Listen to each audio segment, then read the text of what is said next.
So yeah, this is November 7, and here is Anastasia, and me, and we are here to give a demonstration of a lesson at advanced level, where I'll be playing the part of the teacher, and Anastasia is going to be my student. And well, shall I tell something about us, about me, about you, or you'd like to take my word? Yeah. So everybody, okay. Tatiana, we're going to have some issues with the sound, but the recording will be uploaded to the community. So you have to just bear with that. Okay, so everybody, let me introduce a good friend of mine, Andrei, who has agreed to give me an advanced lesson because I decided to kind of resume my English studying and to probably take CPE one day. Mm-hmm. Who knows? So a couple of words about Andrei. He has graduated from a law institute with a diploma of a lawyer and an interpreter, right? Yep. Yep.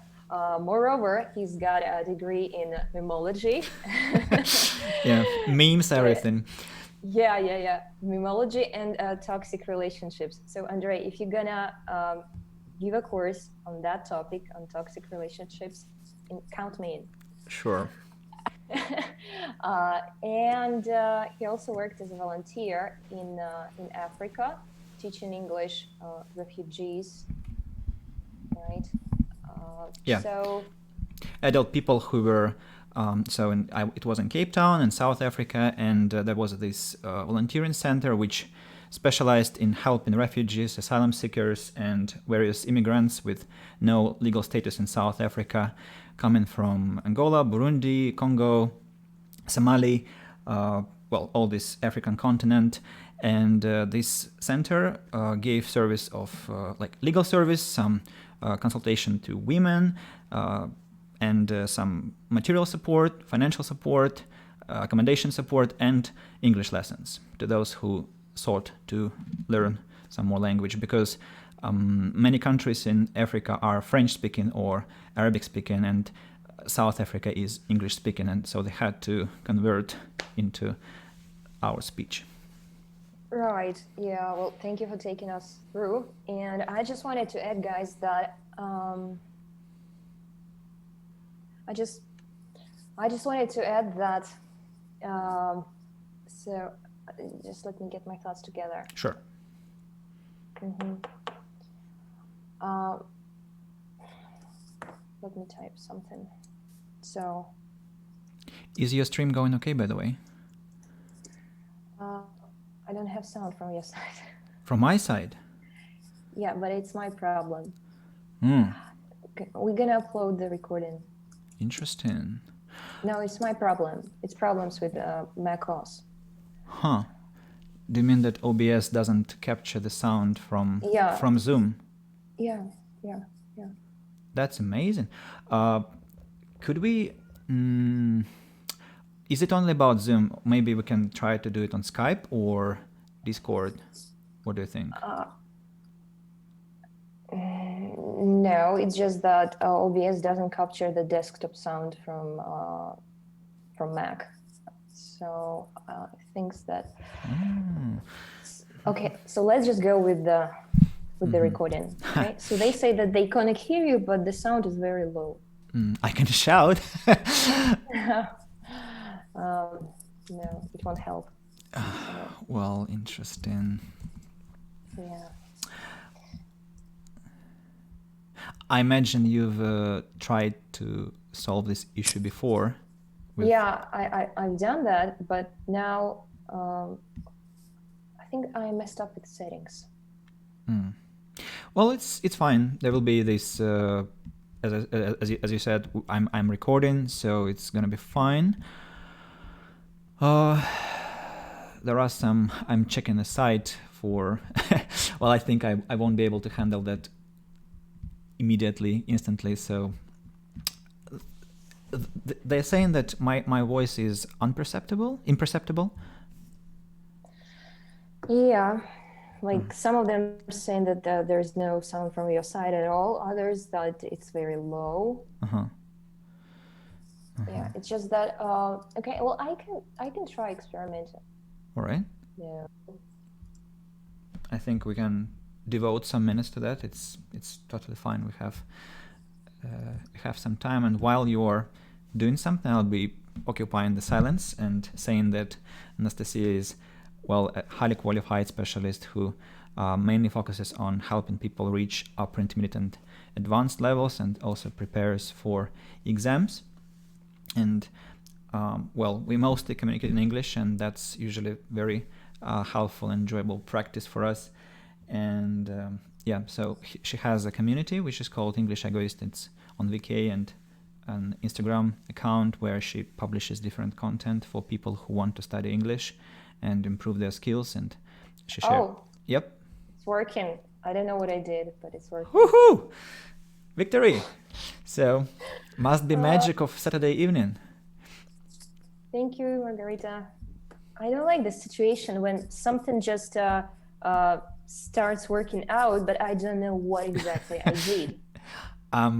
You know, I began streaming this spring in April or in March, and every single time something just goes messed up. And it usually happens exactly before the stream or somewhere at the beginning of the stream, and so you just go red, you see red, and you just I'm a very, how to say, quick-tempered person, and so I just go violently angry at that with that and I hope you're not gonna smash your computer. Well, I'm enjoying this now, so I'm not actually. I'm just empathizing with you now, because it must be frustrating when this happens. And yeah, I'm surprised that, well, so far I think it seems that everything works on my side. But well, if people on the chat could let me know. And yep. So shall we repeat something, or can we just? Yeah, I just wanted to tell my guys that so we have gathered all together here for a reason. Andre is gonna give me a demo lesson. He's gonna run a course for the advanced students who are gonna strive for perfection. And if you guys are interested to study English with me, because I'm already enrolled, you can join us, right? Yep. So this month, actually previous month, October, was a big one for me, because I decided to become self-employed, and now I'm trying to develop my own community and teach online. And well, I'm of course mostly interested in high-level students, because that's my area of expertise, and I have lots of stuff to share, which I myself consume, some podcasts and books and videos and different materials. And I hate when things just belong to myself.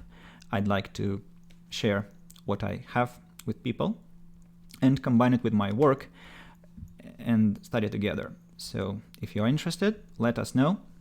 And today we are going to talk, I think we can reveal it now, the topic. Yep. So we were thinking about what to talk about, and we arrived at this imposterism. There was this game, I don't know if people play here, there was this game Among Us, which suddenly took off, became just crazily popular. And so the idea there is very close to mafia. There is an imposter, and people have to identify who that is. And let's talk about who is this imposter. Could you please tell us, Nastya?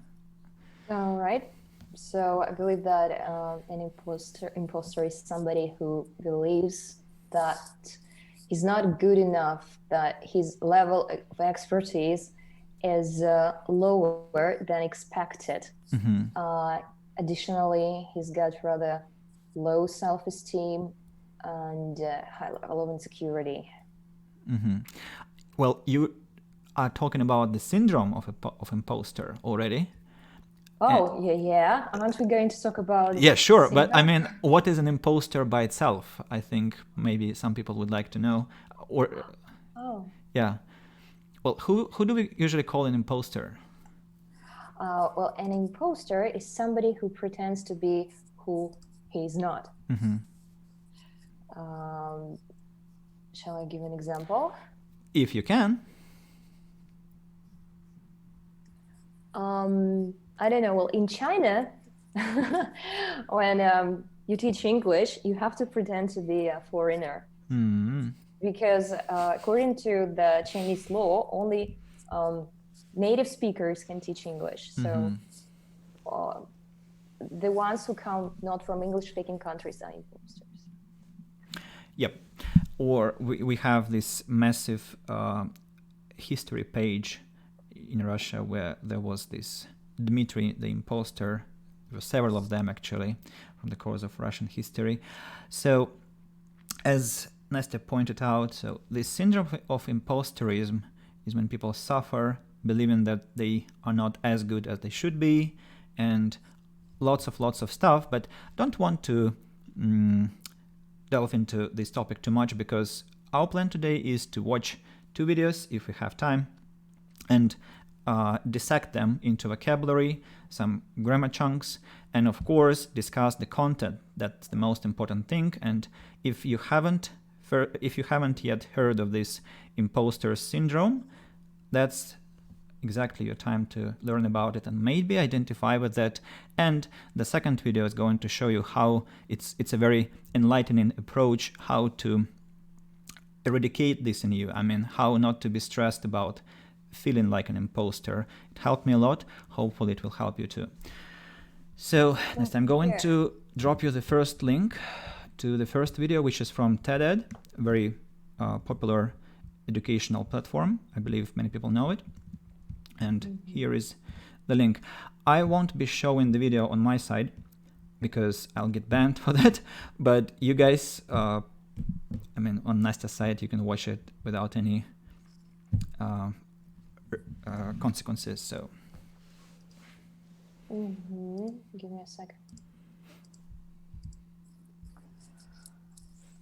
Dum, dum, dum.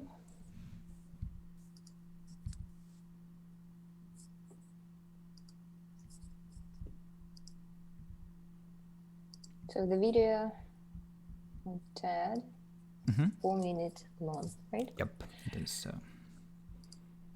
Okay, so we're gonna watch the whole. Yeah, this one you watch completely. Okay, can we use subtitles? If you think it's gonna help you, yes. I don't have anything against that now because okay, our guys, task. Do you want subtitles? Sorry for interrupting. No problem. I'm just asking my viewers if they want to challenge themselves, so they want to go hard. Guys, do you want to watch it with subtitles?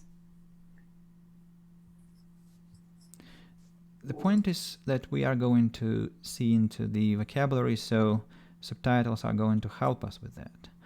Yeah. So you don't mind, Andrei? I don't. Okay. Right. Subtitles. It is.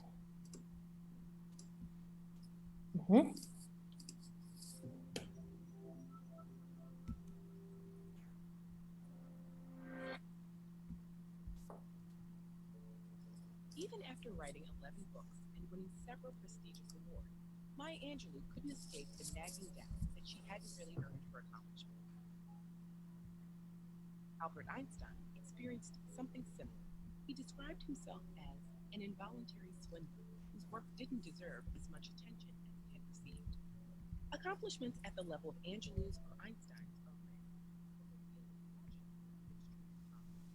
Why can't so many of us shake the ill?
herself of problems in her way, started to document the causes every time something went wrong.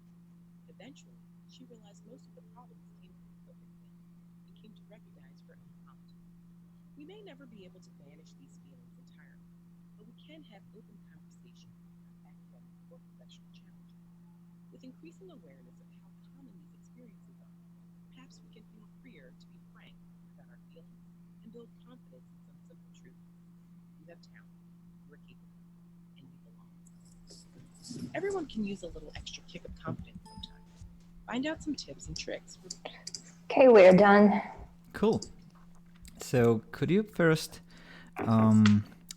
tell me in a nutshell what the video was about and what is your impression?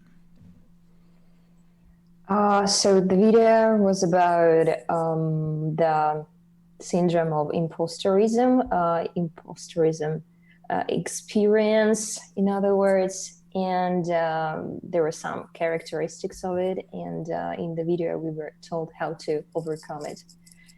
Yeah. And what about your feeling of this video? Honestly, Yeah, of course, be sincere. well, I think that having this imposterism syndrome is kind of, well, to me, you know what? Imposterism is kind of, it just keeps me going.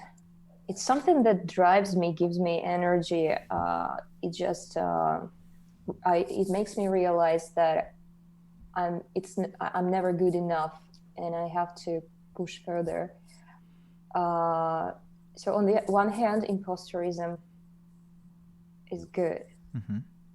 But on the other, well, it sounds like you are not able to value your achievement, to cherish your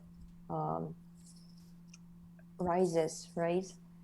So I think that if we take out this negative side, imposterism is good. So we have to kind of praise ourselves, ourselves for achievements, but we shouldn't go hard on ourselves. But still, we need to realize that we're never going to be perfect. Mm-hmm. Well, that's a commendably sincere position, and actually I want to join to this position because my impression after the video was that it's pretty sugary and cheesy. And, you know, there is this pendulum nowadays that from total rejection or toxic perception of skills and people, we arrived at very naive and romanticized and sentimental stage where everything just everything is wonderful. Like, even if you don't have skills, still you are such a professional. And that's a very dangerous situation. Like, with such approaches, like nobody's an imposter, we can actually end up with situation where everyone is an imposter because we just have forgotten what is a standard, what is a paragon of quality, what's actually the, as you say, what's the threshold of competence that we are aiming at reaching. And so I totally agree with that, what you said. In imposterism lies this wonderful, very motivating element for self-improvement, for constant development. And if we take, as you said, this negative part, which diminishes our self-esteem, it's actually a wonderful self-control tool. Yeah. So now to the language, and I'm going to drop it as a picture also on our chat on Wiki. And here it goes.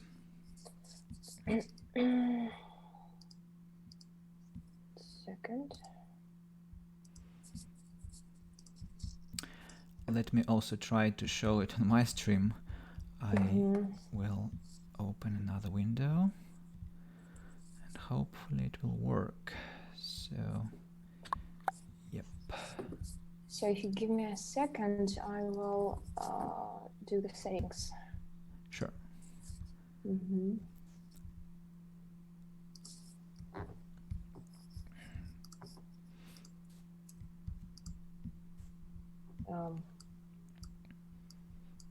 So,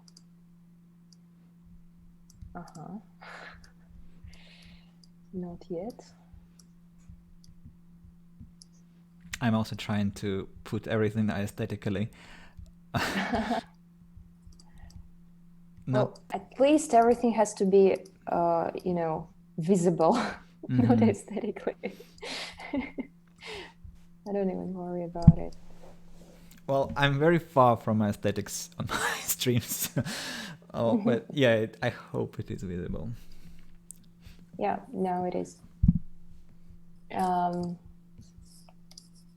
Yep.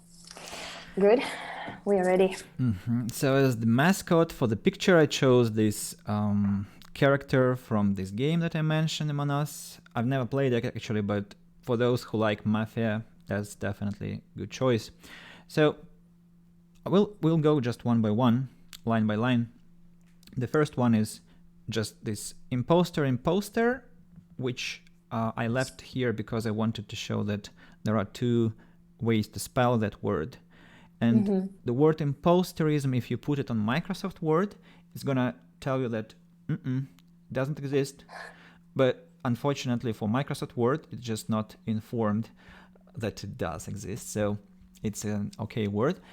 Now, what about a swindler? Do you happen to know what that means? No, never. Well, fraudster, con artist, the ones that are equal in meaning. Swindler. Okay. Yeah. So a con artist, well, they have some kind of contextual difference. I would say con artist is the most typical for those guys with cards in the street. You travel, you're a tourist, and then you see a person with cards, with 3 cards playing Monte Hustle con, and then this person is a con artist, a person who will trick you and have all your money in no time, while fraudster is mostly about a fraud, and swindler is also when you play cards, you can face a swindler, which will result in having no money in your pockets too. Got it. Thanks. So next. Yeah, I would like to suggest that you, initiate the next line as soon as you're ready, because I don't want to push you when you aren't ready to start the next line. So, unwarranted, right? Groundless and unjustified. Example, the rulings by the national courts were therefore unwarranted because they were not based on the evidence. So I know what warranty is, right? So probably unwarranted means something that is not based on facts, cannot be proved. Exactly. Yeah. And as I wanted to show by this sentence, it's usually highly formalized context. So you don't use this in common speech. Like if your friend says, I think that tomorrow is going to be raining, and you say your prediction is unwarranted, well, that's if you're in English. If you're a snob. Yeah, or if you're an English lord, maybe. But if it's just a casual conversation, that's a bad choice. But you might meet it in the news and some specific texts. Good. Thank you. Next, to be admitted to a university, to be accepted by a university, to get into a university. Admission is acceptance. Well, this is actually familiar, to be admitted to a university. Why I wanted to put it here is in case the audience enrolls into some university, that's a very typical email to receive that you've been admitted to our university. That's also very, very formalized language. Like you don't usually use it in live, but you can get an email with that, and it's better that you know what it means to feel happy and celebrate. Right. Next, prevalent, widespread, common. Example. At the same time, informal employment continues to be highly prevalent in many parts of the world. Widespread, common, prevalent, kind of dominant, yeah, kind of like this. Yeah, and actually in Russian we have the same word. Превалирующий. Exactly. Yeah. Okay. So this can be called mnemonics, right? To memorize this word. Analogy with Russian. Though sometimes it doesn't always work. Well, it definitely helps to know that there are equivalents in other languages to some words that you already know in Russian. Yeah. Okay. Now to downplay. Yeah, the stress on the first. To downplay. Exactly. Underestimate, right? Estimate. Example. House Democrats say that DeSantis administration is just trying to downplay the death toll, so the crisis appears less dire. Wow, this is so formal. So downplay again, formal. I can't really say it here because I can well imagine this situation where a partner unhappy by toxic treatment can say, well, you're downplaying my role in our relationship. And that's not very formalized. It's just common language. It can easily, it is very flexible. So you can put it in it's neutral. Yes, it is. It gains its context, meaning, style by context. Okay. There is another very common phrase, unfortunately nowadays, the death toll. Have you met it before? Not really. So you can imagine that in March, when the whole COVID-19 started, every news article usually had this death toll expression because it means daily number of deaths. Oh, okay. Kind of the least. Yeah, but the toll is this sound that a huge bell makes. For whom the bell tolls. Wow. Okay, interesting. So it's this etymological root that when somebody died, there was this heartbreaking sound that resonated around the village. And so the death toll now is a list of people who are unfortunately deceased. And the word dire is... Do you know what it means? Dire? Appears less dire. Well, I can try to deduce it from the context. Okay. Between death toll, so the crisis appears less dire. Kind of less hard, less critical. So dire is always something negative and malicious and dark and evil, and the most, I think, common collocation I've met with dire is dire consequences. Like that decision will lead to dire consequences. And well, as we have met some totally new language, could you please make your own examples with downplay and dire? Oh, okay. Okay, let me think. To downplay.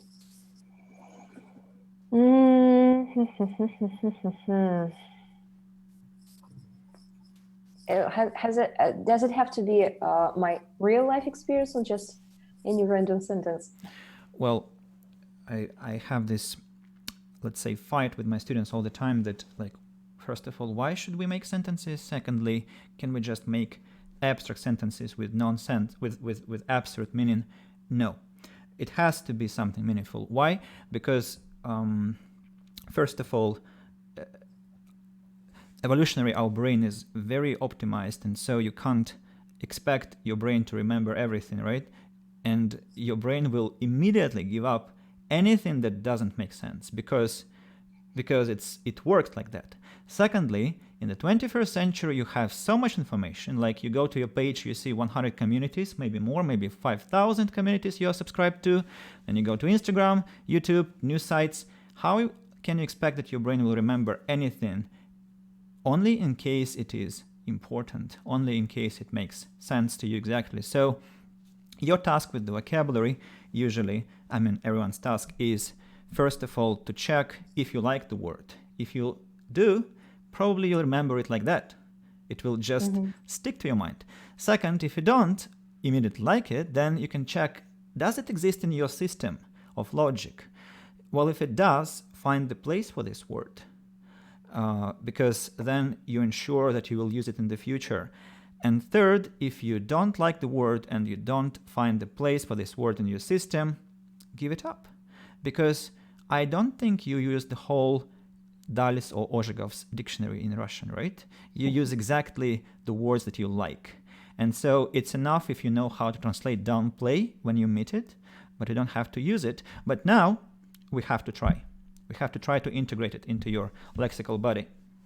Okay, well, first thing is that I actually like it. I think I'm gonna use it. In the example sentence. I see your cat. Yeah. Welcome. Yeah. So the example sentence. When I was younger, I used to downplay my mother's achievements. She did the renovation, she bought a new car, and I was saying that, you know what, you should think about something less materialistic, and you should have spent all this money into self-development, you know. But now I realized that I was downplaying her, and I shouldn't have done that, because here are her values and they are mine, and now I finally respect her. Well, that's very cool. And especially that actually buying a car is not simple. As it turns out, when you grow up, I think it's actually quite a challenge to buy a new car, for example. Yeah, maybe I never bought one. Me too, but I think partly because it is not that simple. So what about dire? Dire. So it's an adjective, right? Let's dire, critical, malicious. So I bet that the consequences of this pandemic are going to be dire to our economy. We are very likely to enter an economical crisis and probably default. Recession. It's maybe. I'd say it's default. I'm not sure how to put it in English, but I think it's the same, default. When money costs nothing.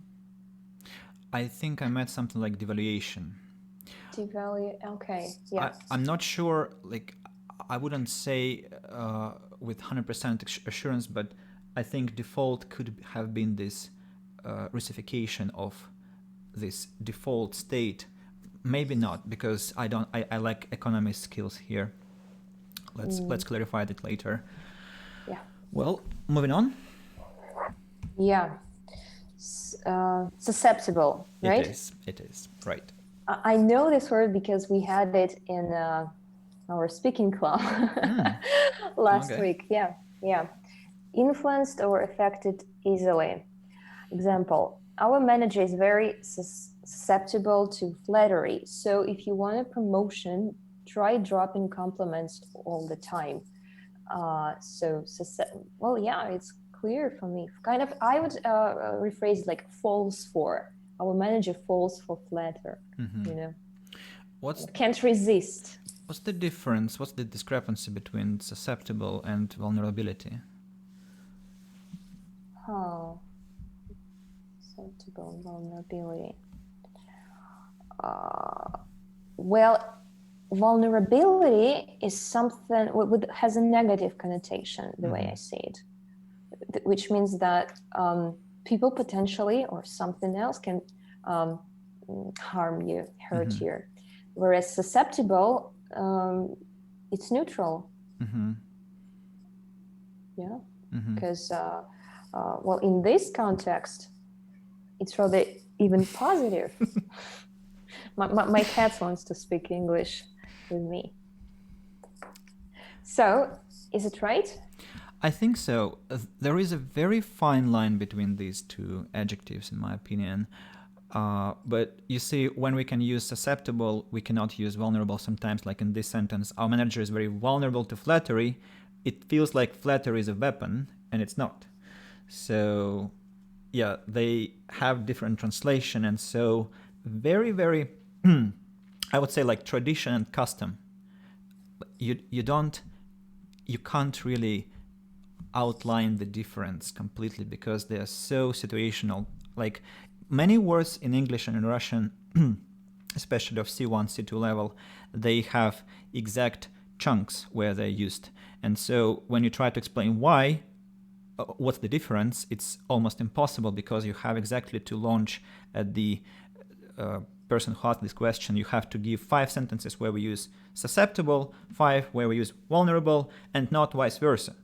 And there is no logic here, just that that's how they operate in our language or in English. So yeah, I have a theory that cats like English more than Russian because there is this rolling sound that they kind of enjoy listening to.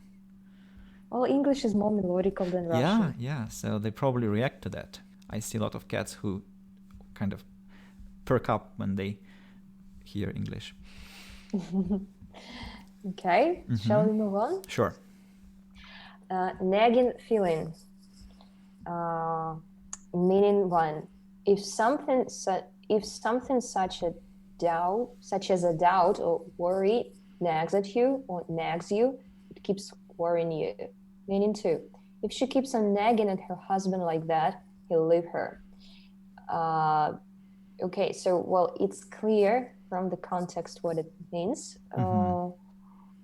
Kind of some such a doubt, worry nags you, kind of worries you, or worry nags you, gets on your nerves. It's usually a very clear sensation. So for people who have anxiety, which is so acute that they can feel it, usually they understand what's nagging. It's somewhere in your chest, somewhere around your heart and lungs, and you feel that feeling that can't let you sleep at night, that will be with you throughout your day. That's a nagging feeling.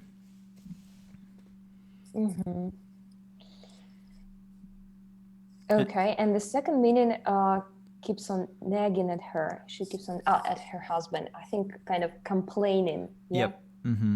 Have lots of Russian jokes about that. You know, this instrument, saw, a saw and two saw, and that's exactly what the translation is. Okay, yeah. Yeah, I see. I underlined the preposition, so it's important to remember that we have to use it with at somebody. And good evening, Hard Nancy, saying hello to my chat. And do you think you have time and our audience has time and energy for the second video? Why not? Cool. I was hoping for that. So let me then drop the second link. It's going to be Chris Doe, who is a designer.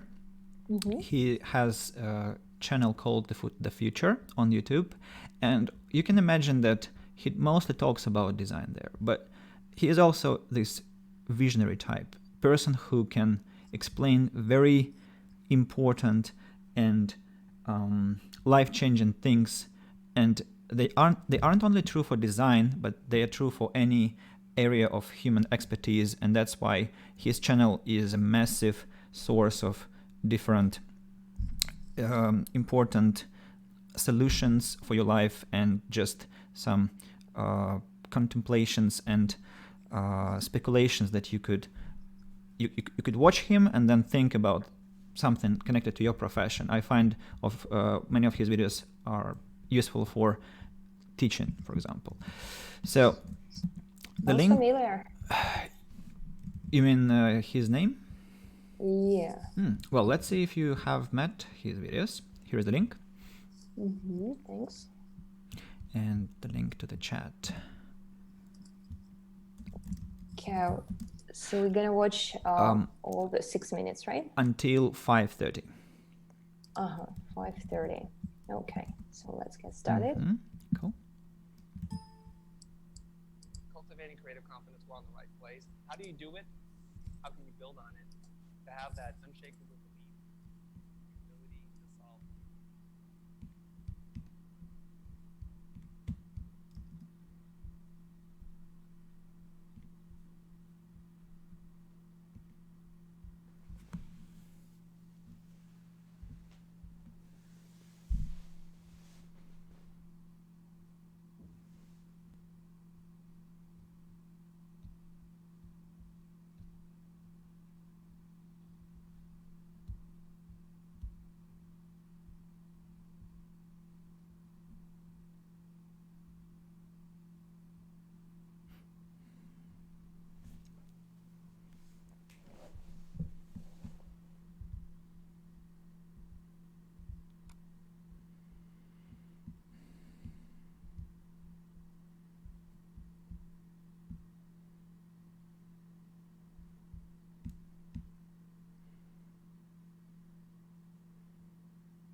So how do you stop feeling like We are done. Okay. So I'm quite intrigued. What, in your opinion, was the most important idea of the video, and what your impression is?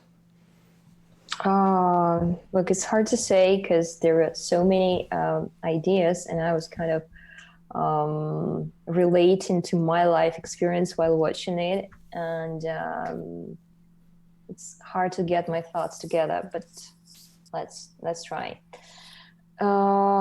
So probably something that resonated with me most was this quote, kind of. People already see you the way you are, and you have to accept yourself, and they will choose whether or not to accept you. Yeah. And I, for one, also relate to that, because I think that came as a greatest relief to me when I watched him.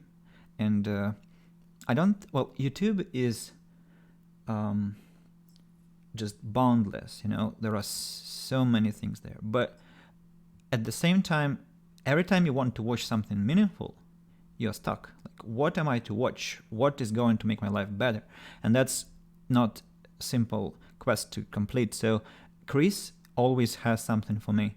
And surprisingly, he can wrap a very important, as I said, life-changing idea into something very basic like that. Like, people already see you, not your imaginary future image of yourself that you are torturing yourself with, like, I'm not as good as I should be in 5 years, and so I'm going to do myself to constant criticizing and giving myself negative feedback. No, people already accept you like that.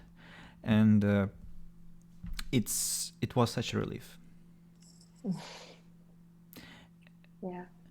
And we actually we wanted to talk about this imposterism and teaching.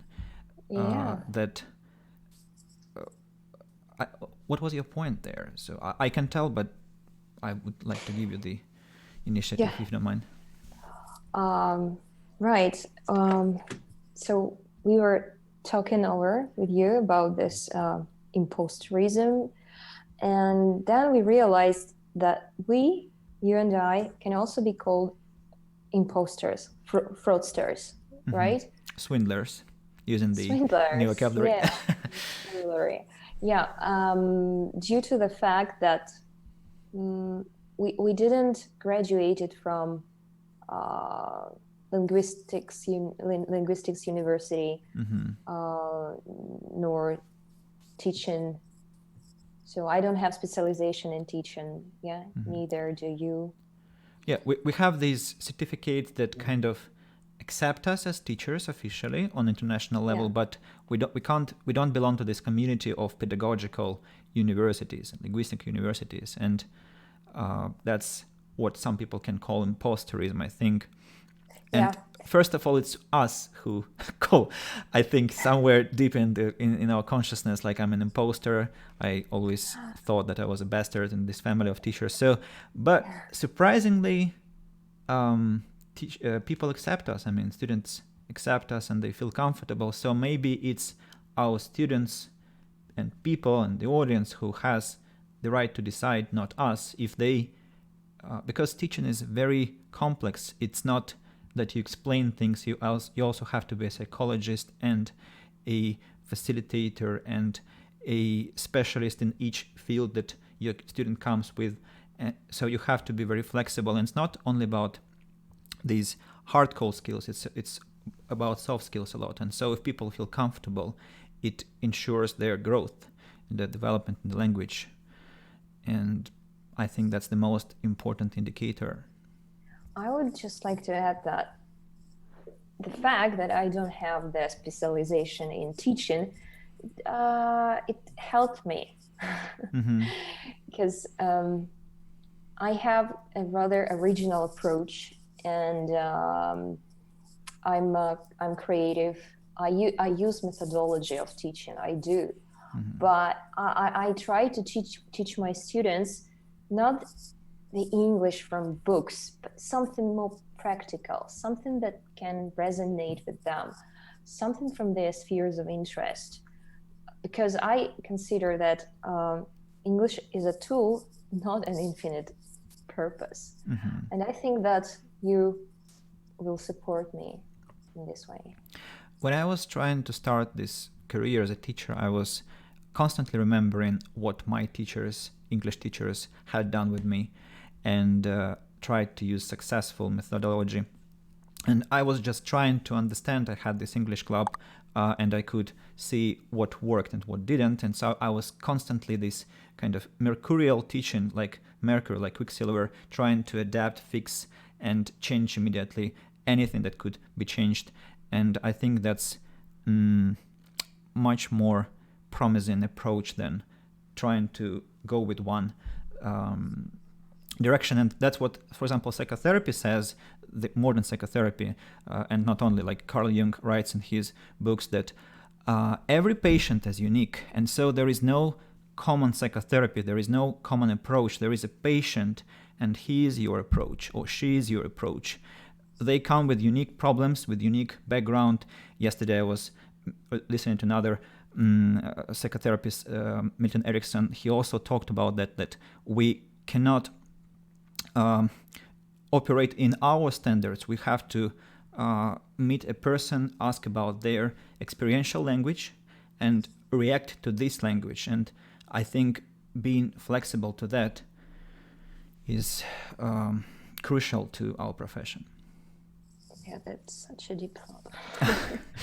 Well, let's descend to more rational things and have a quick look at the vocabulary there in the video. And here goes the picture.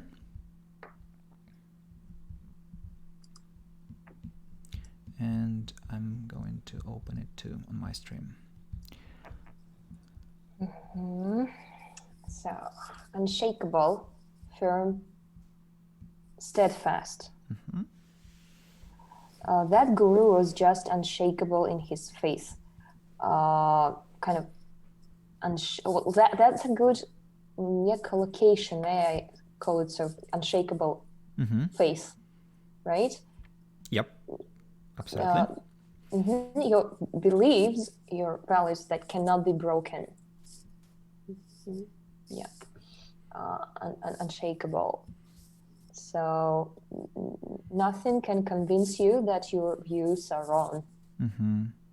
It's interesting that in English it sounds kind of very simple, unshakable, because shake is understandable. So steadfast is much more rare, and I think in Russian this word незыблемый is what goes very close to unshakable or steadfast. Okay. Thanks. To cultivate skills, to develop, to refine. Well, this one is familiar. To cultivate. We have the same in Russian, actually. To develop, to marvel at, to be really surprised about. Well, that's a nice synonym of the simple word to be surprised. Yeah, because surprise is, I don't know, B1 maybe. Yeah. To marvel at. And it's such a beaten word. Well, we all have this astonished and astounded and shocked and stunned, but to marvel at is, first of all, I meet it quite often, and it's bookish, it's more literary, but at the same time, anything that is bookish can be used sarcastically. Like, I marvel at your ability to forget to put exactly one sock into the washing machine. So it's very it's possible to use in simple life. So what do you usually marvel at in people's behavior or cats' behavior? Cat's behavior. I don't know. Let me think. To marvel at. I don't know why it just goes so hard to make example sentences. Tomorrow, I don't know. I marvel at my own ability to wind myself up, Okay. kind of to stress myself out when everything is fine, but I will always find something to be unhappy about, you know. Okay. Squirrely, yeah? Squirrely. Yep. Squirrely. That's Old. exactly American English. All dictionaries pointed this out as American. Okay. Odd, weird, awkward. So this one is new. Squirrely. And again, interestingly, Microsoft Word, which is American, is still going to point this out as a non-existent one. Okay. Yeah, well, I'm using Grammarly. Grammarly. And sometimes it also points out some American words as wrong. So it's not only Microsoft's problem, I believe. To relinquish. Yeah. Surrender, give up. Beautiful, poetic word. Yeah. Last year, for example, Estonia decided to relinquish its right to pay reduced contributions to the peacekeeping budget. Okay. I don't think we can use it in everyday life. It's formal. Yeah, it's kind of poetic, maybe even. It is. It's going to look awkward if you say, I relinquished my habit. It will freak people out if you do this. But in books, in some post writing, trying to write an essay on some serious topic, that's a beautiful word to choose. And the last sentence, which is can you tell me what grammar can you see in this sentence, by the way? Had I not been true to myself, I wouldn't be able to relate to him in any real meaningful way.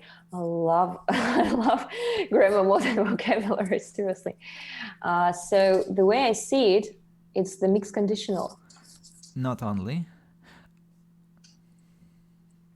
Had I not been true to myself. Yeah, what's this had I not been? Oh, inversion, of course. Yep. That's a very complex case here. I love the sentence. Well, it's Chris's phrase. He used it. And I was hoping to talk about inversions in English, but I think we shouldn't probably strive for this goal. And Why maybe not? You think so? All right. Well, then let's do it. Mixed conditionals is another wonderful topic which I just love and people hate usually, but I definitely think it's something very interesting. And surprisingly, people think that mixed conditionals are, well, abominable. And what is true is that mixed conditionals have so much presence in English, even more than classical conditions. And that's why I think it's essential to know mixed conditionals and operate them. So, inversion. Yeah, so just for the reference, guys, inversion is the, how to put it, untypical word order, yeah? I think, well, if yeah.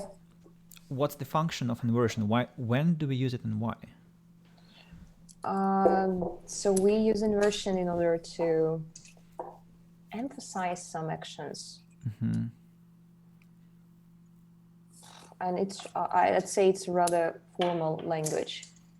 I usually recommend my students to use it in essays, but yeah, it can be quite flexible, and also in real life it can be applied to some situations. Yeah.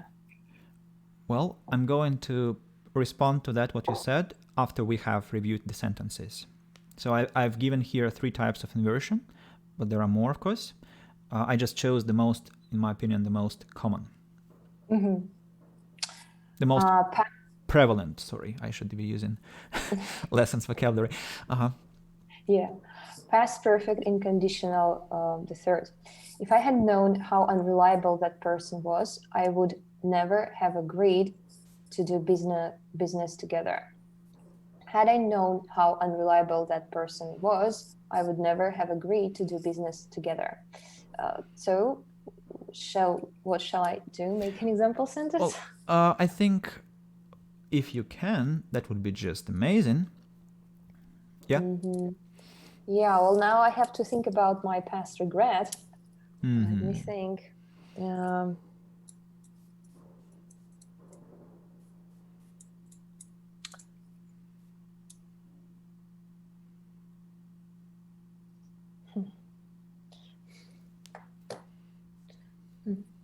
Okay. Had I known about the pandemic and its dire consequences,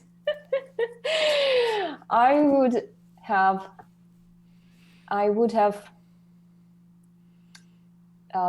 kept all my savings in foreign currency. Or would have invested into Zoom. Oh yeah. Indeed. Yeah. This actually third conditional inversion is when I was teaching for the first time, I, to my surprise, found out that saying had I done something is much more convenient than if I had done something, because there are more words in the classical structure, and had I done flows like water. So it is some kind of, I don't know, it sounds more beautiful. It doesn't feel like inversion, at least it didn't used to feel. Now I know that it is. And still I always have this tendency, inclination to use exactly the inverted third conditional, because it's easier and sounds more pleasant to an ear, in my opinion. I've never thought about this. Yeah, that's a good way to integrate inversion when you study third conditionals. Yeah, thank you. Next, adverbs and present simple. I rarely meet such interesting people. Rarely do I meet such interesting people. Well, this one is clear. We emphasize the frequency. Yeah, rarely do I meet such interesting people. So shall I make an example sentence? If something comes to your mind. Rarely do I go for a run these days. What makes you reluctant to do that? I don't know. Just some,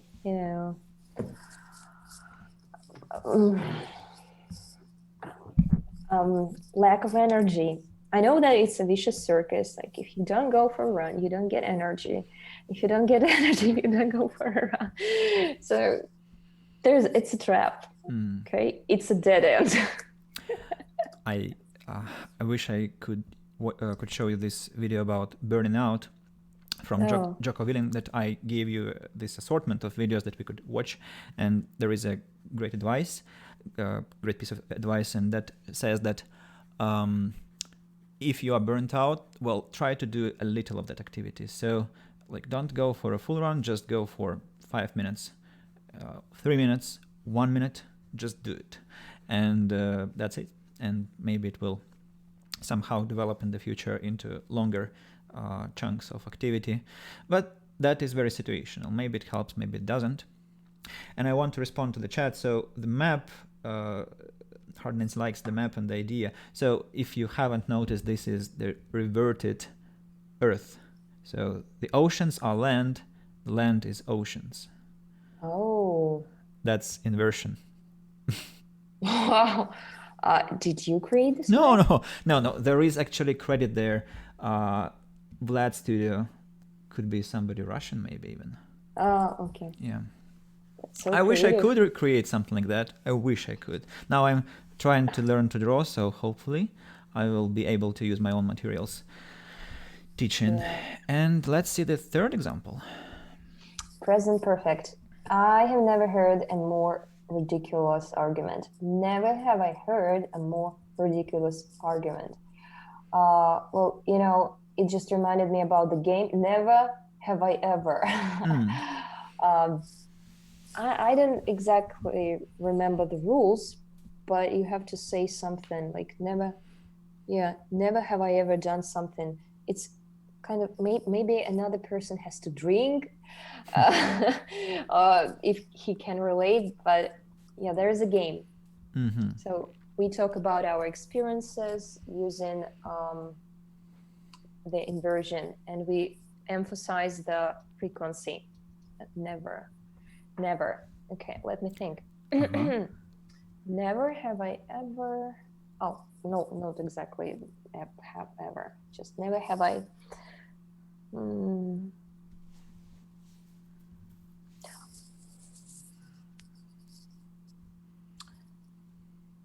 So I probably need your help on with this.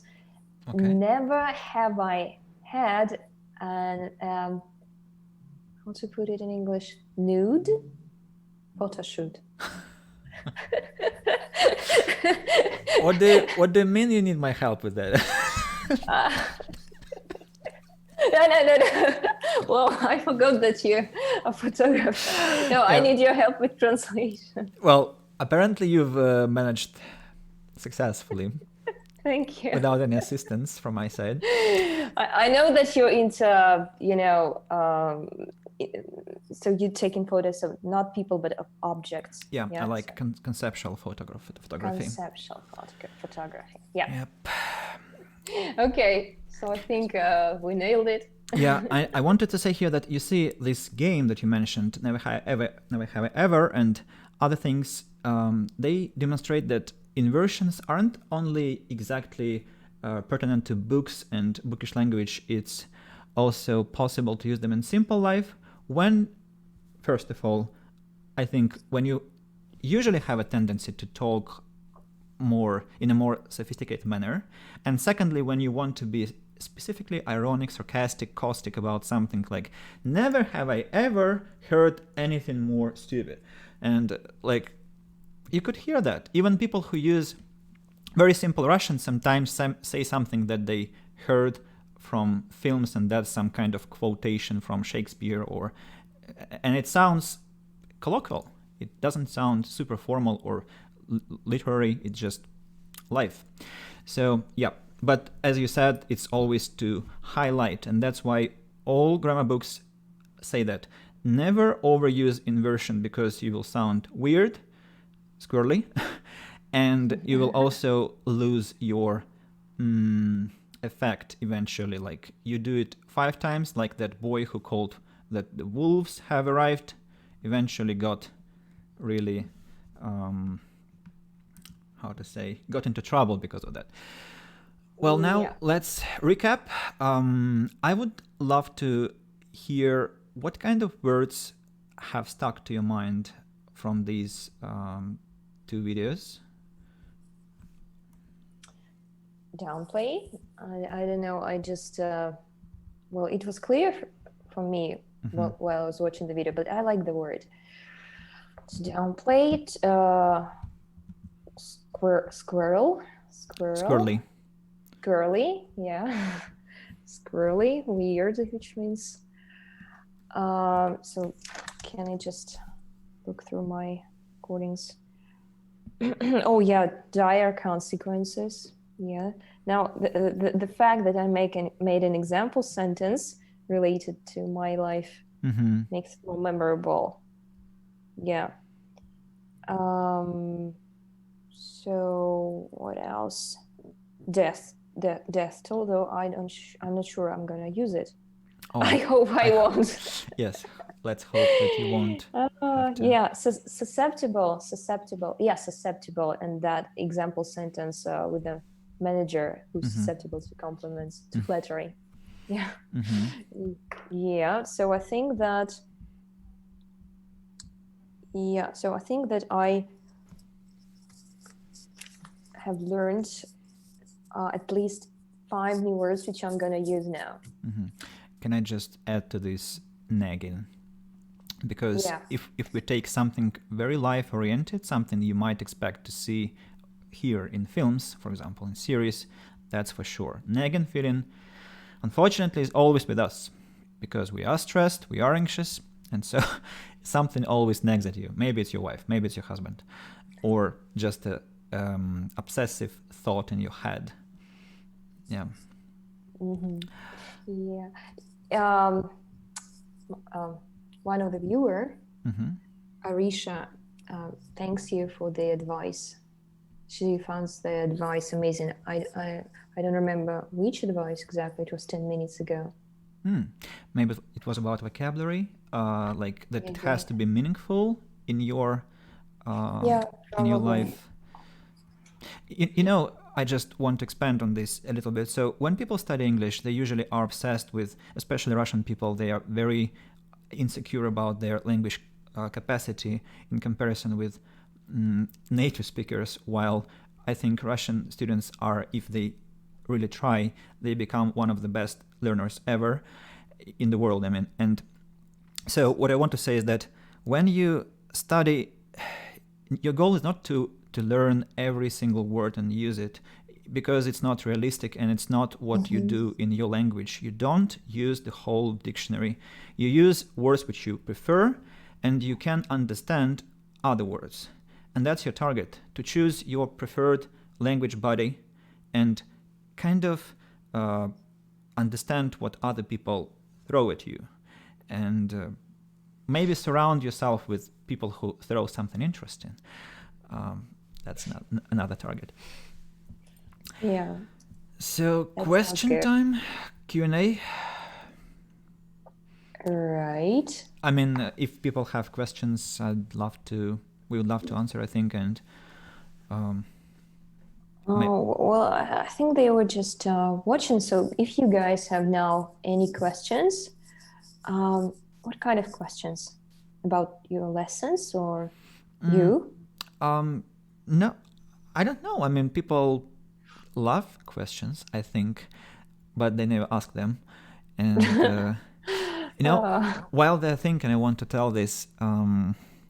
So there is this tendency that people are afraid to ask questions because we eliminate this necessity, not necessity, we eliminate this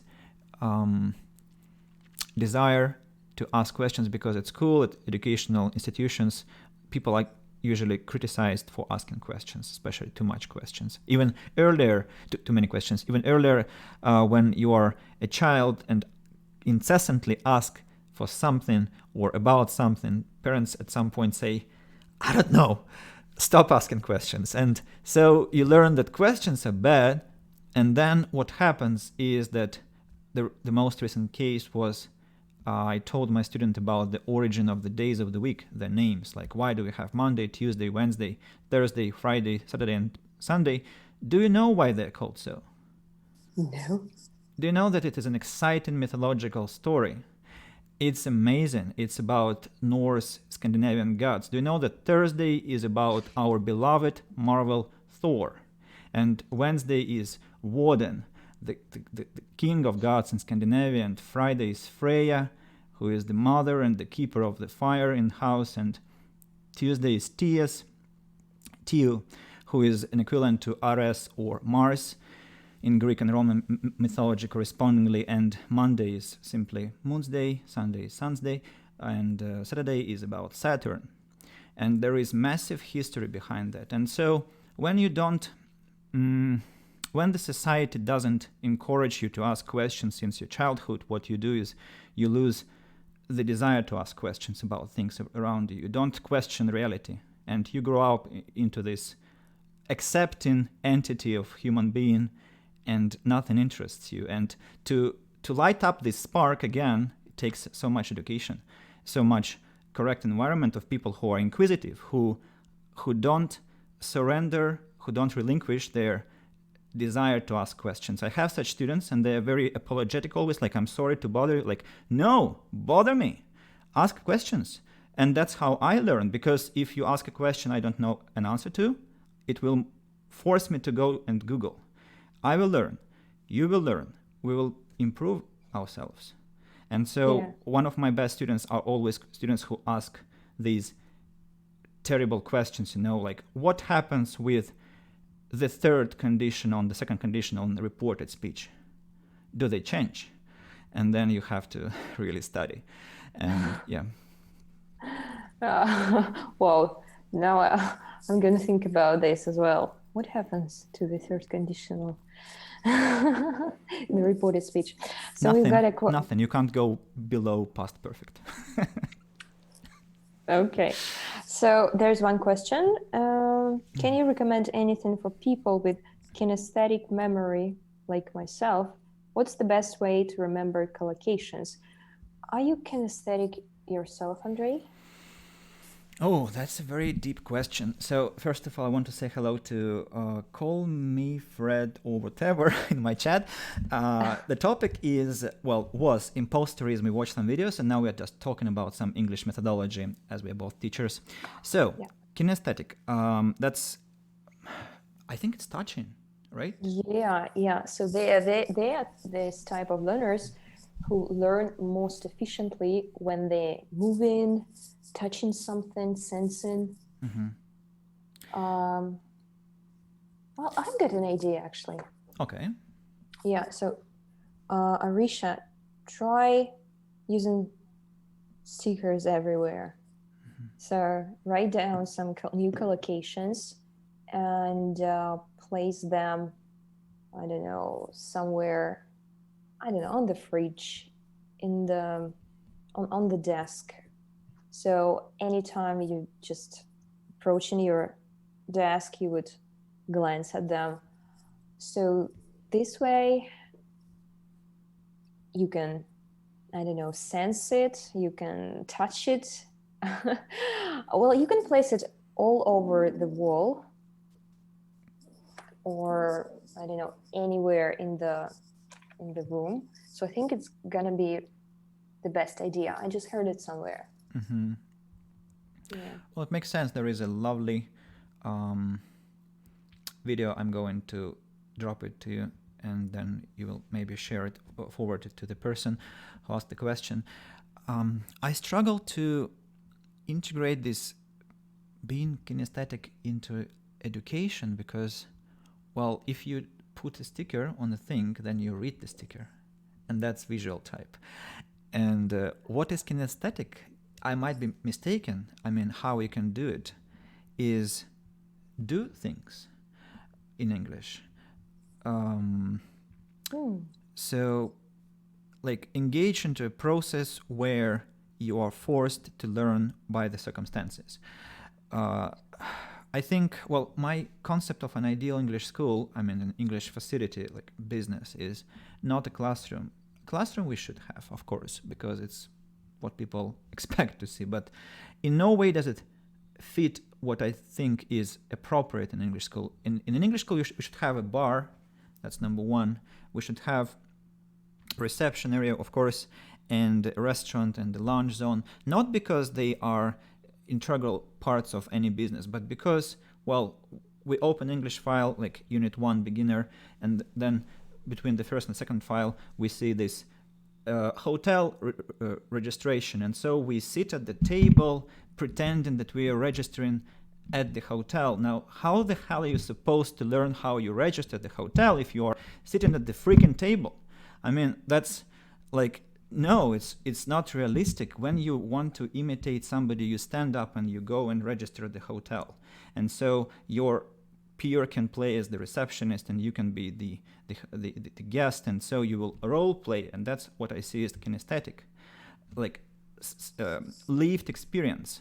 If you want to learn cafe language, restaurant language, well, change the setup. Now the classroom is a restaurant room. Bring the freaking plates, organize a dinner, bring the tablecloth. It has to be something realistic. People have to forget that they are at the lesson, and that's where the actual learning begins. And for that, we need to throw away all tables and chairs because they are not realistic. I think we need to understand, we need to distinguish what is conservative past, when we had factories and manufacturers, and we had to manufacture people, students, in rows for the factory, and that's why we invented this classroom and tables, rows, because we couldn't meet numbers. We needed like thousands of workers and daily. Now we don't have to follow this standard. Education is what you live. It happens when you feel it, and if you can change it into some realistic environment, that's, I think, what a kinesthetic might enjoy. maybe I'm wrong, but well, if it helps. Well, thank you for your ideas, Andrei, though it sounds somewhat radical. I think in and a bit utopian, but I think that would be the best way. What is utopian about making an office with 4 sections? I mean, just bar section, lunch section, reception section, and academic section. I mean, a decent English school always has plenty of space. And I don't see anything utopian about buying IKEA furniture and just creating a cafeteria inside the school. I think just it's... I just worked in other school, but I remember that the school you were working in, it had everything. In Budapest, it was different. In Scalabrini, I mean, it's not... You see, there is nothing more preventive than conservative thinking, because any idea which is effective is actually very simple at the same time. It's just that we are transfixed in this past. It's actually not my idea. It's my agreement with this idea, because this idea has been expressed by so many progressive schools and institutions around the world, Finland, American schools and African schools, even European schools. It's just a small step. I can talk about that a lot, about this conservative system and what I think has to be changed. But have I answered the question? Was there anything like feedback? To full extent. Oh. Yeah, Arisha says that it was brilliant. I appreciate it. So, yeah. Thank you so much. I was really astonished. I am. When I was in Cape Town, we went to the theater and there was this brochure which was describing the play to be happening, and so there was this expression. Oh my God. I just had it in my mind. Bushy-tailed and eyed. Bright-eyed and bushy-tailed. You know, any cat, if you have seen a cat, you know what is bright-eyed and bushy-tailed. It's this. And the tail, which is fluffed to the inexcusable extent. And so, like, you can't understand how this animal can look so big. And I think when I talk about such topics, I exactly am reminiscent of this cat with eyes glaring, because I get so much lost in the topic. So I'm sorry. It's fine. Thank you for bringing it up, really. Thanks for the question. It's cool. Yeah, thank you. Well, Nastya, do you want to tell any feedback or? Right. So, I truly enjoyed this lesson, and thank you for reminding me about the speaker, Chris. Do. I've got his Chris Do. Yeah, I've got his video in our chat. Yeah, so I'm gonna check out his channel. Well, thank you for these ideas, not only for English but also for ideas that we have to accept ourselves the way we are, weak, imperfect, I don't know, not good enough, but yeah. Well, this was something I appreciate. And thank you for the vocabulary. So I also tell my students, make example sentences, but I myself often neglect it. And I think that you just gave me a good example today. Yeah, so I truly enjoyed sharing ideas with you and having this lesson, and I just wanted to invite again everybody who is willing to join me at Andrei's lessons to what to do, to text you in contact. Yeah, please, if you have some interest, I'll be happy to respond, of course, anytime at night time, as soon as I'm available. No, not at night, please. We'll be glad to, to study English with you guys. So join us. Yeah. We've exceeded the lesson not even by twofold. It's already the third fold happening, But it's so incredibly pleasant. It's just, well, I always say, like, I don't know what is my true self, before English and or after, and I think it is after. I think I just live by English, and that's what determines me as a person. And yeah, I'm also very grateful, Nastya, for your invitation and this idea, because the stream idea was her idea, and I appreciate this chance to talk and share some of my collection items, and also help people with some things about some knowledge about English. And I think we had a great conversation, and we should we should come again. Yeah, I would. You have the assortment. I've sent you this picture, so just tell me which video I should prepare, and we shall do it anytime. Yeah, glad. Can't wait our lessons to start, by the way. Sure, I'm already hard. I'm thinking hard on this, and well, I'm now stopping my recording at this point. And before that, I want to say that I got a message in the chat. Grammar is always nice. Escape from your duty in Deus Ex. Deus Ex is a game which I'm going to be streaming in maybe 20 or 25 minutes. So, Losing Humanity Part 10. Come if you are like. I just need a break to nourish my. Sure. Sure.